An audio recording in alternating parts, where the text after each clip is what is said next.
let go of my hand. Let me get the lyrics up right now as well. So let me do a little rap for you. My last scrap was with Puff Daddy, who would have thought it? I bought that album in 7th grade and played it so much, you would have thought my favorite rapper was Puff. But then I don't know shit, but now I know too much. Ignorance is bliss, and innocence is just ignorance before it's introduced to currency and clips. So basically what I'm saying in those bars there is like, he's bought Puff Daddy's album bare times, and you would have thought he was his favorite rapper. Like, he's seen this guy, he's listened to his music, and then he gets into the industry. He knows this guy and he's scrapped with this guy, and everything just isn't what it seems, because once you're on the inside, you lose that innocence, you lose that ignorance. Like, when you're on the outside of the industry, it's probably like that in every single industry in the world. When you're on the outside, you see it from the outside and you're like, whoa. Get on the inside a little bit more, and you're just like, cool shit, man. Like, yeah, and then you're like, oh, I was so ignorant to all of this other little stuff. So yeah, I ended up falling out of love with coaching a little bit, because I just thought it was too businessy, the approach that I was going with. Yeah. And it was like I was just trying to sell. Yeah. Sell. Like, I wanted to improve my coaching skills. I wanted to become a better coach by obviously making that leap and moving.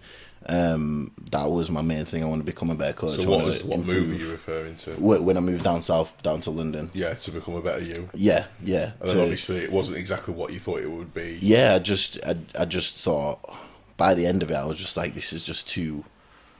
It's too much focused on sales rather than helping people, and that's why I fell out of love with it, because in my head I was starting to think about, okay, how many sales have I made? How many people? How much money? Because that was at that time. You got to remember that time. Every online coach was posting what they earned online. Yeah, I've just made 100k. Do you remember that? You know, like 90% of them are lies, bro. Yeah, but like, a lot of it is a lot of smoke and mirrors. Yeah. I know set man that have said they've done X, Y, Z, but no, you haven't. Yeah, I learned that as well over the time. I learned that over the time. But yeah, that was back in them days when everyone was like, this guy's making this much, I'm making this much. Everyone was posting how much they're making, and it's like, do you know how it works? So basically, it scales of economy. If you have a good month in January, for example, because you've done a promotional price, and you sign up, like, let's say 50 clients on a 4-month subscription, on a 4-month training program for, let's say, £1,000, yeah? Because that's actually the go rate for coaching, guys, if you didn't know. For £1,000 for 4 months. But then what they'll do is that all these earnings they do in January, they just say that's what they earn every single month going forward. They have that one good month. And then it comes down to whether or not they're good at actually being a coach. If they're good at being a coach, they'll retain all of these clients, and then they'll make that amount of money, because that's when they all go to monthly subscriptions. But what tends to happen with a lot of these people is you realise, because I'll tell you for free, I've done it and I failed at it myself.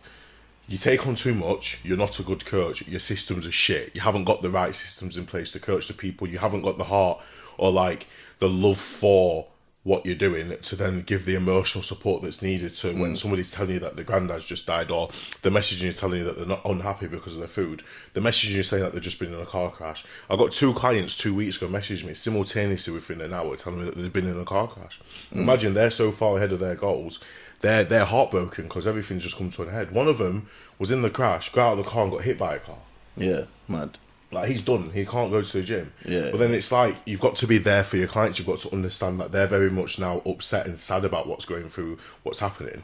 But then these coaches that are sales orientated, focus on these big things, sales, and like lose it and focus on the numbers rather than the client, it doesn't last long. Well, they the have thing like is, a short business span. But it's like, well, ask you questions like, oh, what did I say last? Or what did... Yeah, and it's send like, send me your meal. Bro, you don't even know what you've done. You don't even know what we're doing here. Like, you've got not got no notes or nothing. Like, and obviously, I've said to my clients sometimes, I'll just re-up me, just because I might not have notes in front of me. I might not have their account in front of me, on my but I might just be on the phone with them. I'm like, yo, just re-up me. Like, how long have you been on cycle right now? Just to make sure that obviously I'm knowing right now. Yeah. But there's just certain things like in a check-in, you shouldn't be having to re-up someone on something, because that check-in should be done on the laptop, and you should kind of understand the information you've got to work with. Yeah. If I have to go back look at a previous loom, I'll go back and look at a previous loom. I'll take the time to do that. Yeah. But when it's like, oh, what have we done here? I don't remember what changes, or something contradicts something else, and it's like, well, I'm just not even sure where we are now. And it's like, because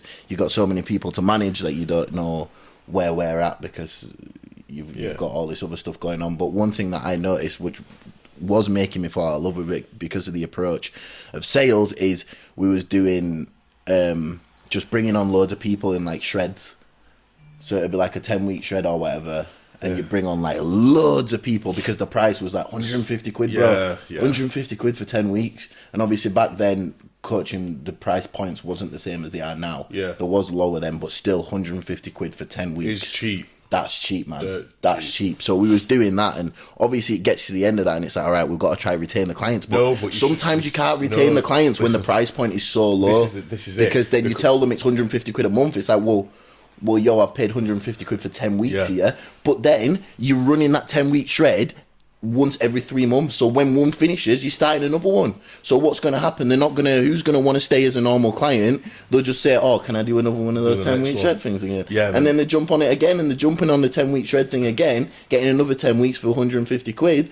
And it just downvalues the whole service, and it just becomes of like sales of just trying to bring people in. And then you just become a transformation challenge. Yeah, you've got no stable client. You might have a few stable, steady monthly clients, but a lot of them are coming in for the 10-week shred, and they're either going to try and jump on the next one as well, or they're just going to be done with it at the end because the price point's so low. And that's what just made me fall out of love with it. And then when obviously I left all that, and then came, well, what happened? What was my next steps? I think I came back up for Christmas, and I was like, right, I'm done with that now. I'm just going to go by myself, which was a scary decision. My girlfriend at the time, she was like, just make the leap, and it was so fucking scary to go by myself. Was this the same girlfriend that you... No, different girl now. Oh, okay. This is big years apart now. I think that was 2 years apart. So okay. I think 2 years. There's 2 years in the middle. Yeah, I think it's about 2 years in the middle. Yeah. Where I was working a year and a bit, where I was working down in London and stuff like that. And so then you obviously did it for a while then, didn't you? Yeah, about a year and a half or whatever. And then I come back up. I met this girl on like Christmas. When I came back up for Christmas, and then that all started quickly. And then it was just like, right, I want to stay up here. I don't want to go back down. I watched you post a video not long ago, and obviously from speaking to you before the podcast, I realised how much. So how long have you actually been coaching just by yourself for now? It would have been since I left.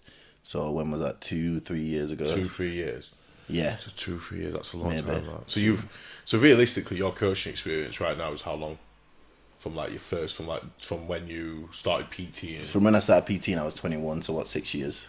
6 years. Yeah. 6 years experience. Yeah. You see, there's a big correlation here. You know, like most coaches that are doing well in coaching, they've been doing it for a minimum of 5 years. And I've spoke to loads of coaches. I've never spoke to a coach that's doing well, like to the point where they're getting the type of inquiries they want. They've got the business that. Oh, it took me so long to get the clients. I've only just started getting the clients that I want. This is what I'm saying. Only just. Like, because obviously we were doing that transformation stuff. I'm not getting bodybuilders in a 10-week shred or whatever. They're not doing that. I had a few little bodybuilders that I worked with here and there, which obviously I'm really grateful for. The early ones, my first ever competition client was when I first started PT. You know, I got one guy, I met one kid in the gym who called Arnold.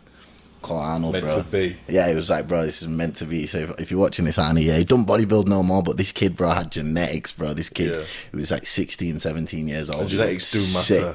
He looked sick. So I did my first prep for him. And that was when I first started at like 21, 22, just PT. And I met him in that DW gym. And I'm grateful for that because you need to start somewhere. You need to prep someone. And then once you got that experience, you can obviously do more. But yeah, I'm grateful that he let me take the reins with that. So that was my first ever prep client. But in terms of like getting a big bulk of a team, I'm only just starting to get that now. Yeah. So where was I with the story? Came back from London. Said I was moving up here. You've just gone on your own now. You're not going back. You're here. Yeah. So then I had Physique Gang Global. So this is what we call it, Physique Gang Global. This is kind of always running in the background. I do t-shirts, stuff like that. It was always running in the background when I was like, right, Physique Gang Global, this is me. So I put everything into that. I got TikTok famous as well at one point. Back, you know, when everyone was on TikTok. Yeah. I got shadow banned off my original TikTok. We had like 400,000 followers, man. We was getting paid, bro, like for a 15-second post, like companies would pay us like 200-300 quid for like a 15-second post, man. Protein World once messaged me, they're like, could you advertise our protein or give you X amount of money, 500 quid at a time. First ever like little sponsor, like, yeah, of course. Yeah. Protein World, bro, nothing to do with me, like promoting this mad yellow stuff. I'm like, Yeah. you still do it though, don't you? Yeah. Cool. We did bongo, like, text this number to find out who you're gonna marry. All that, yeah. Because it was me and my ex, so we had like a couples account. Yeah, we do all yeah, that like couples content, all that kind of stuff. And they're like, oh yeah, text right on there. Bro, no one fucking texted that number, bro. No one said, but we made our bag. My whole laptop, bro. We bought a MacBook. We bought cameras. Like we made money from. Yeah, that's what it's all about. No, we're in an age now, yeah, where like if you are young, you're in school, you're in uni. The only thing you should be thinking about is how can I make money off the internet? Because the internet can pay you enough money to sustain a living. Yeah, you can get a decent something going on the internet. Like if you're an online coach, for example, and you're coaching 10 clients at like the going rate of 200, 250 pound a month, you're already getting paid more than what people get paid full-time wages after tax. Bearing in mind, we don't pay taxes at that. Do you know what I mean? Yeah. It's like, as a young person now, like what you did then, like monetizing your TikTok, that's something that people should inspire and want to do, no matter how stupid it might seem like the thing that you're doing, innit? Yeah, everyone was like, "Oh, what's this? Is proper?" If I look back on it now, bro, I couldn't do it. That page is still up, bro. I've looked at it, bro. Like I said, you have to I've be young looked and at it, hungry bro, for and I'm like, yo, I cannot put this content out anymore, bro. This is the cringiest shit I've done in my life. Proper cringy stuff. You have to be like, young and hungry to do that. You can't be grown like us. But we was enjoying it, man. And then from there, we were on ITV, on a show called The Void.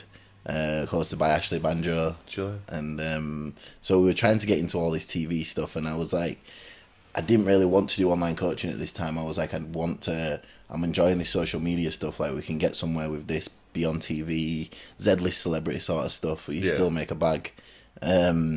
So yeah, we started trying to pursue that. And then we're in contact with Netflix as well. And this was supposed to be like the big break. This was the big one. This fucking broke my heart when this didn't go through, but this was the big one. So, you know, the Circle USA? Yeah. On Netflix? Yeah. I don't think I've ever told this story only to obviously a few people that I know, but yeah, this absolutely fucking killed me.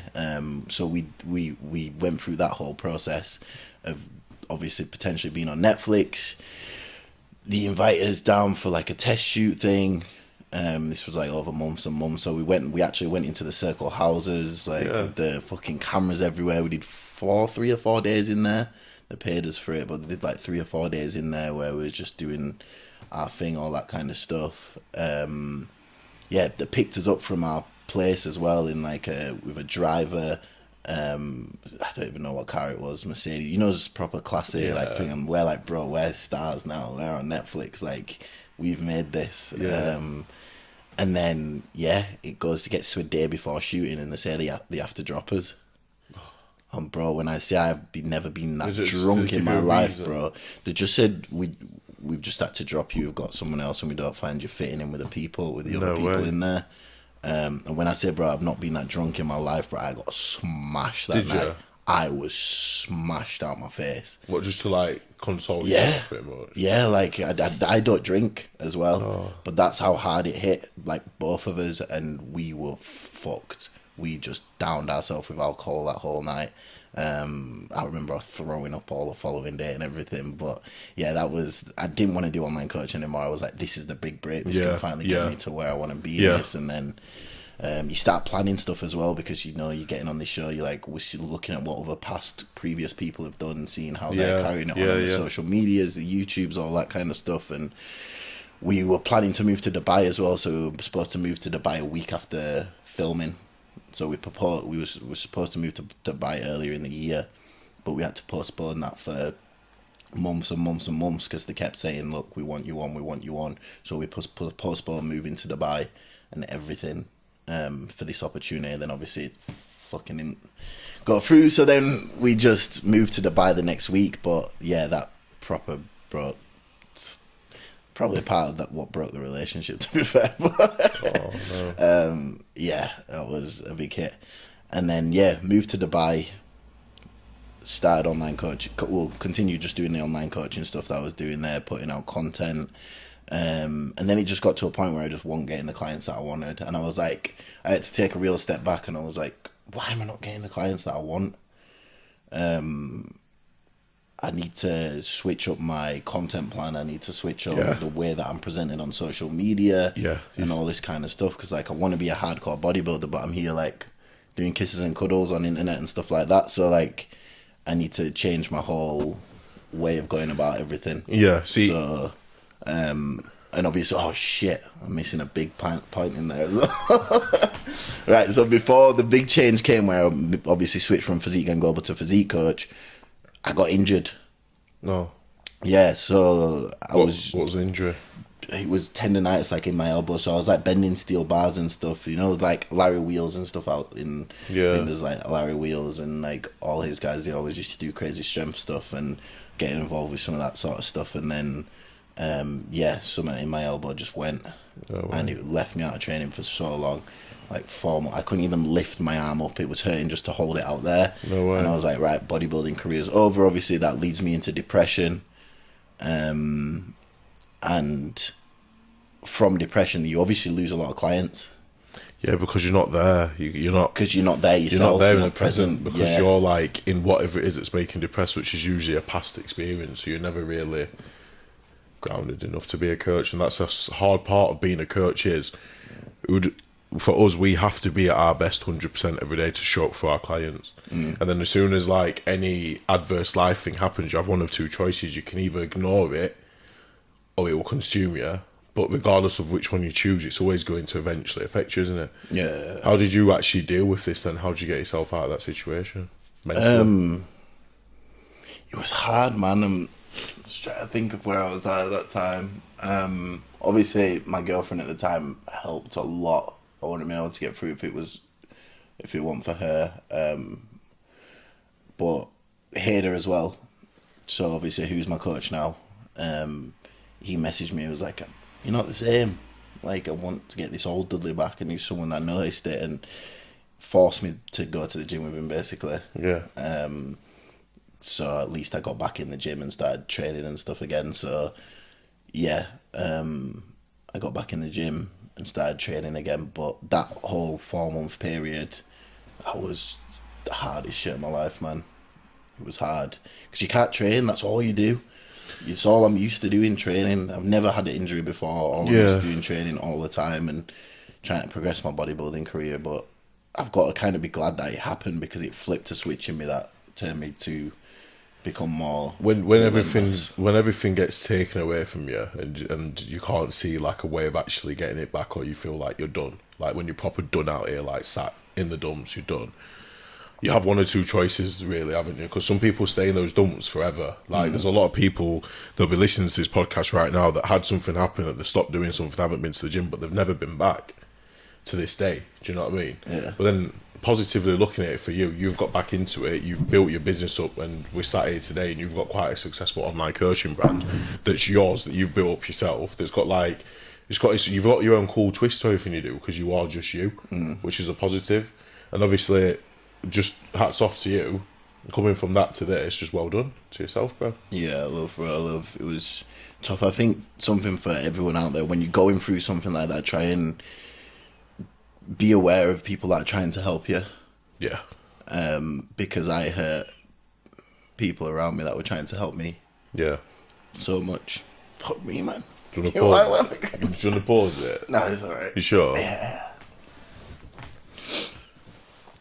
Yeah, so just don't hurt people that are trying to help you, because I hurt everyone that were trying to help me. Self-destructive, isn't it? At times, like, I am one of those people where if I'm in a negative mind space, you could come up to me, give me everything, like offer to help me, hug me, whatever, and my instinctive reaction always is just, I want to be alone.